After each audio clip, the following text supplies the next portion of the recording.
I think we all saw the readout of the Secretary's meeting with Minister Dermer yesterday, which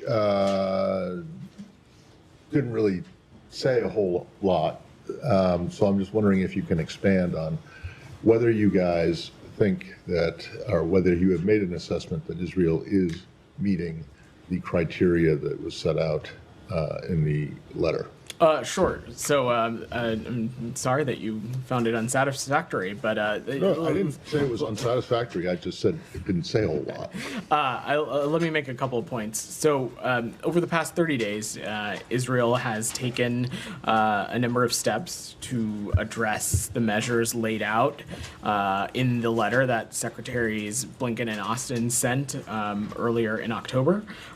We continue to be in discussion with our partners in Israel about these steps that they've taken, which they took as a result of U.S. intervention, as well as additional steps that we feel that still need to be taken. Ultimately, Matt, the U.S. continues to be the largest provider of humanitarian assistance to the Palestinian people, and we're going to continue to do everything we can to surge humanitarian assistance to people in Gaza. And ultimately, our view continues to be that the only long-term solution to alleviating the suffering of Palestinians in Gaza is bringing this war to an end, and we're going to continue to work to achieve that. The Secretary raised all this with Minister Dermer yesterday. Okay, but I don't believe I heard an answer to my question in there. Look, Matt. Are they have they met? You guys yourself set this 30-day deadline. Today is the deadline. Did they meet? Did they meet it, or did they not? So I think first, when it comes to assessing the humanitarian situation in Gaza and the region writ large, I think it's important to remember that we have constant evaluations ongoing and constant assessments ongoing about the circumstances. And first, let me just say, specifically, before I answer your question, that we've seen some steps being taken over the past 30 days. Specifically, we have seen the reopening of the Erez crossing. We have seen a new crossing at Kisufim open. As it relates to the Jordanian Armed Forces corridor, we have seen a wave of a waivement of certain customs requirement that humanitarian organizations had previously said was an obstacle. We've also seen some additional delivery routes open within Gaza, including Bani Suhelia Road, expanding the use of the Israeli fence road, as well as repairing the coastal road.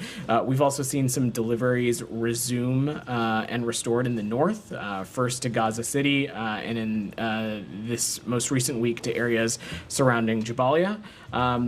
We've also seen the expansion of the Musavi humanitarian zone, and we have seen the institution of periodic operational pauses. This is all to say, Matt, we at this time have not made an assessment that that the Israelis are in violation of U.S. law.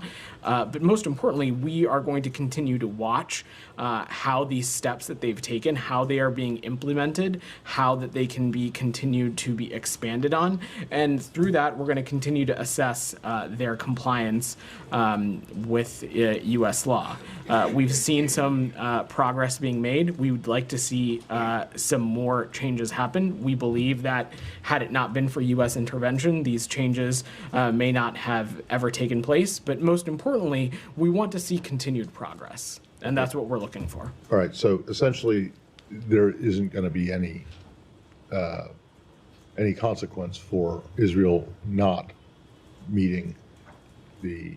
I certainly don't have a change in U.S. policy to announce today, Matt, but as you just heard me say, we are constantly going to assess the circumstances on the ground. We are looking for some of these steps that we've made. We want to make sure that they are sustained and expanded upon, and certainly if we don't see that, if we don't continue to see steps in the appropriate direction, we certainly will enforce U.S. law. Yeah, There's no doubt about it. But you guys were the ones that gave them the 30-day deadline. It's hard to see your answers today, such as they are, as anything other than kind of giving them a pass for not meeting the criteria that were laid out in the letter. I would not view it as giving them a pass because, one, no one is up here, certainly I'm not, saying that the situation in Gaza or the humanitarian circumstances are rosy. It is a very dire circumstance, and what we need to see is these steps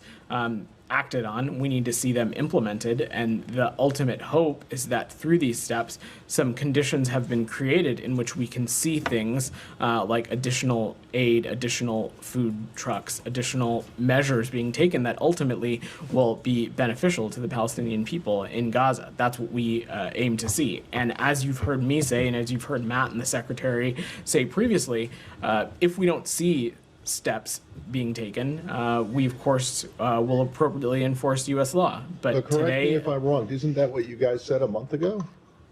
that is what we said a month ago, Okay. and that is why they we have laid not- out. And they have not yet met them, because you say that they have taken some steps, but more needs to be made. In other words, they have not That met the letter, criteria by the deadline, and you are giving them a pass. Is that, I don't understand, there's no other way to look at it. no, I don't think that is true. That letter was specific about some specific areas where we wanted to Yes, see them and take have some you additional seen- Have you steps. seen those steps that you We laid out have in seen the some letter? of those steps being Some. taken. Yes, Some. yes. But it didn't say some, it said all, right?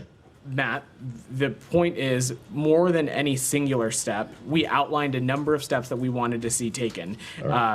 What matters most is not just a specific action or a specific item, but the totality of the progress that we I don't understand why you see. sent the letter in the first place, but I'll let others have a crack at it. The point is, Matt, that we want to see the totality of the humanitarian situation improve, and we think some of these steps will allow the conditions for that to continue to progress.